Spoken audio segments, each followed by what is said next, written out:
How's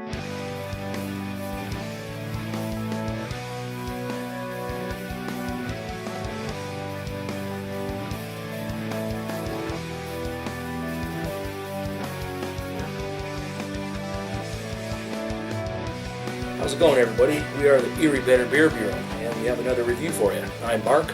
And I'm Maury. Today we got one from BrewDog out of Scotland.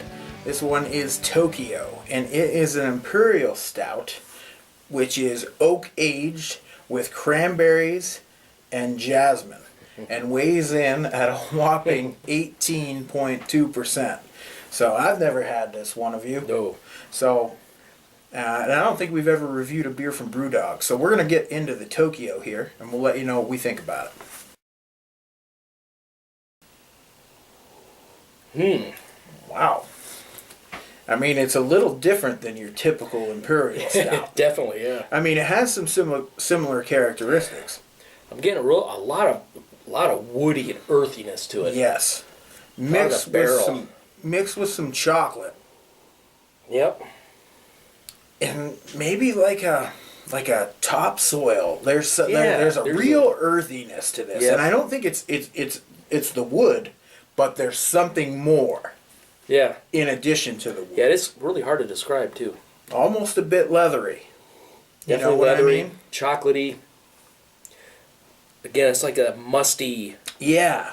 That's old smelling, man. I mean, in a good way, by the way. Yeah, and I'm not getting a lot of booze on the nose at all. 18.2%. Yeah, I'm getting some faint. I'm getting some strange and different aromas, but I'm not getting booze. There's a sweetness to it. I don't know if that has anything to do with the jasmine that's in there or the cranberries. It's in there, almost like a dark fruit maybe, but maybe that jasmine is giving it that extra. Yeah, it almost smells like a chocolate-covered leather vest. I mean, I was thinking that exactly. Reminds me of like Blue Oyster Cult or something.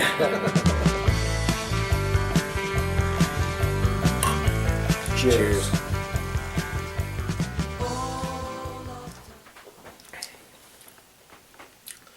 Well, it's certainly sweeter than the aroma. Yes, it is. I was getting a little bit of chocolate, but not like a real sweet milk chocolate. This thing is sweet. A little bit of warmth already. Oh, yeah. You don't taste the alcohol, and you can't even smell the alcohol. But boy, you can feel it going down. It's warm. Yeah. And I do get a little taste of the alcohol near the middle to back end, but it's not that much. But boy, do you feel the warmth, you said. I mean, it just, as soon as it hits the old esophagus, it's like, it just starts to spread. Well, this is a creamy mouthfeel, too. This is, like I say, like a chocolate milk with little hints of other things going on. That oak. Thin, yet creamy. Yes. I would say. It doesn't have that big, huge, like real silky mouthfeel, but it is creamy. It does have that creamy texture to it.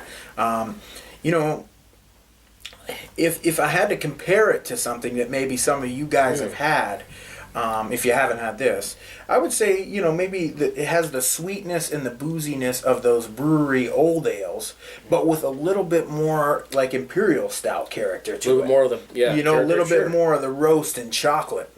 Because it's definitely sweet. Yeah, it's for a stout, it's almost it's not, you can't see through it at all. Brown. But it is brown. It's brown. Yeah. It's not black. I'm going to give this a 4.5. Well, I tell you what, this is a really interesting beer.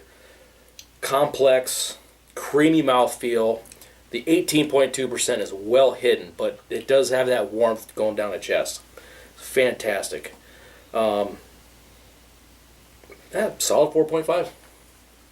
Yeah, I was going back and forth between a 4 and a 4.25. It's definitely a really good beer, like you said. Again, I haven't had too much from BrewDog. When we were pouring this up, I'm like, oh, that looks pretty light. But like Mark said, there is a nice creaminess to this mouthfeel, even though it's not incredibly thick and silky. And there's some interesting flavors in here, making for a complex drinking experience. I mean, There's some weird flavors, but you know, I like the creativity They in this work. beer. So I'm going to go with a 4.25. I think this is a very good beer. So until next time. Cheers. Cheers.